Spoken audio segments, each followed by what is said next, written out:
Today we are about celebrating this land and each other.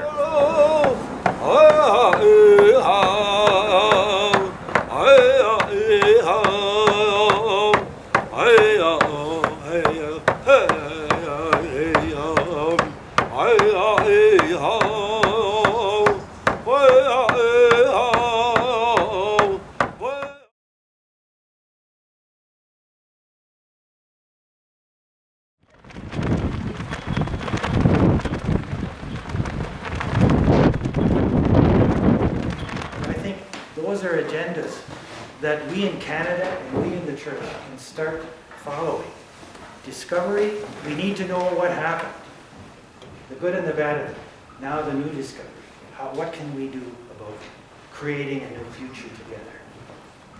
This is a participatory workshop. It's looking at how colonization of the land, now known as Canada, has impacted the people who lived here before the settlers arrived. Long before the arrival of Europeans, Turtle Island was your home, and home to millions of people like you. You lived in hundreds of nations. You fished and hunted and farmed. Each community had its own language, culture, traditions, laws, and government. As communities, you worked together and cooperated with one another. Before the newcomers arrived, you, the original peoples, ended disputes by making treaties. The land is very important to you. Food, clothing, shelter, culture, your spirituality are taken care of by the land, which is represented here by the blankets. In return, you take very seriously your responsibility to take care of the land.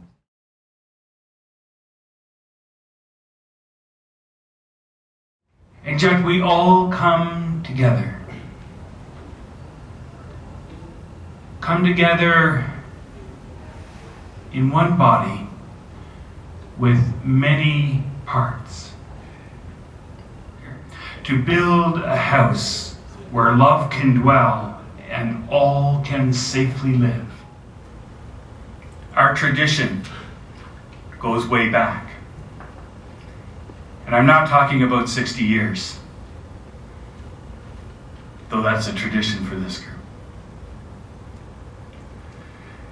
The tradition goes back to a time when Abraham is remembered. A time when the understanding that came to be, whether it was Abraham's or not, that land was something to be possessed. We are told by the old people, the elders in our community, Wakane, the Creator, He made Mother Earth first.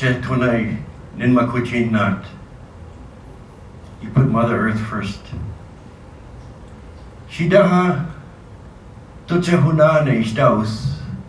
That's why they say you learn with your eyes first. The Creator put all the standing ones before us on Mother Earth. Right now we're standing in one of the most beautiful places in Mother Earth. We're standing with the trees, we're standing with the lakes and the rivers, and we're standing with the mountains, which we call our grandfathers. We are standing on sacred territory, sacred land. So those are the things that the Creator put forward for us to enjoy, each and every one of us. And I take the lesson from the great Cree elder, Wes Finday, who came, sat at our table and said, you know, if there's going to be balance, there must be a give and a take. And for many, many years, for many, many decades, we've been taking. And so now it is time to give back. And I think that's not just with how we build highway overpasses, which I advocate a lot, so that animals can have roots back across the land that we've bisected. It's also how we give back our ears to people who've given us their welcome by setting out a welcome mat, a place of peace for us to live. I'm going to tell you my message right from the outset. My message to you is this: reconciliation between the indigenous peoples of what we now call Canada, which we all now call home.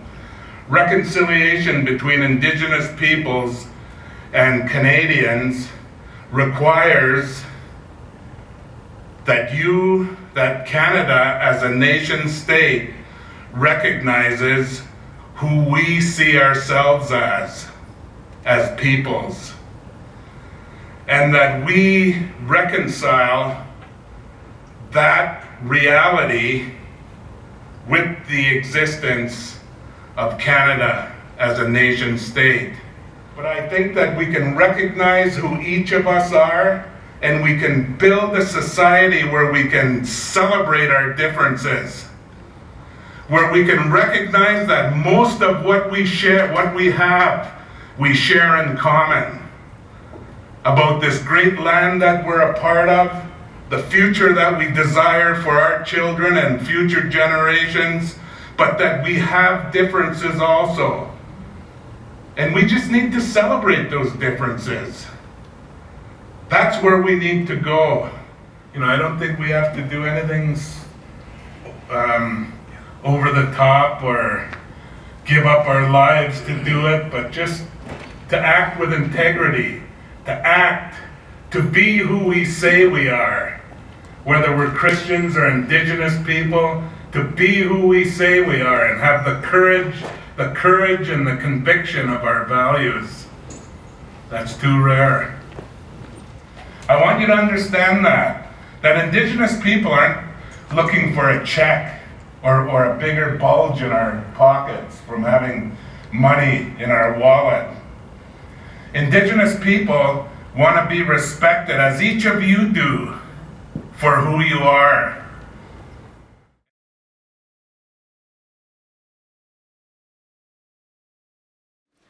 We could also turn this workshop into a rare opportunity, a grassroots opportunity, where we could maybe engage in this uncharted nation building that will include First Nation value, First Nation priority, from socioeconomic to politics, that we could perhaps present a new model, not just to Canada for peaceful coexistence, but also a model to the world of how we could have a peaceful coexistence. A young man told me that he boarded the LRT station train going to see his family in Clairview and got escorted off by an ETS fare service person because he definitely didn't have a ticket. Of course he did have a ticket, but the person didn't even ask to see his ticket. They just made the assumption that he didn't have a ticket and escorted him off the premises. This kind of experience happens to very many Aboriginal people, and it prevents them from feeling that level of inclusion in a city that they're calling home. When Sean talks about his family and his community and says we can't pass this on any longer for him, he's talking about the intergenerational impacts in his family. But as non-Indigenous people, there also needs to be the accepting of that responsibility that we will also not pass this on any longer, the attitudes.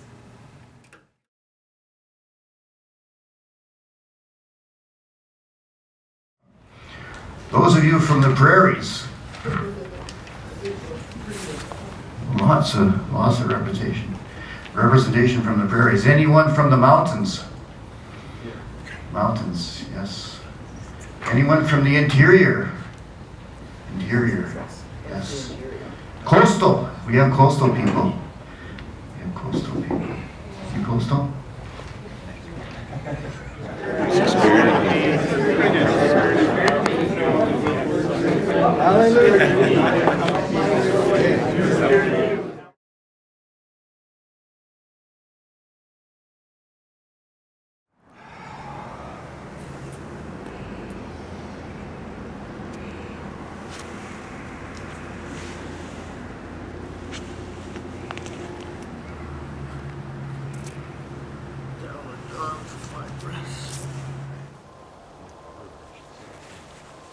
Okay, Jim.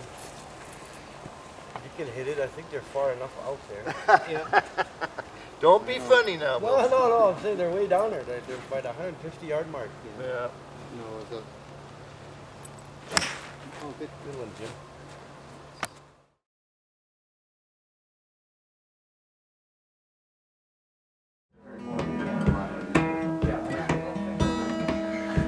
And the river is chilly and wide. Love lives on every side. Keep your hand on the plow.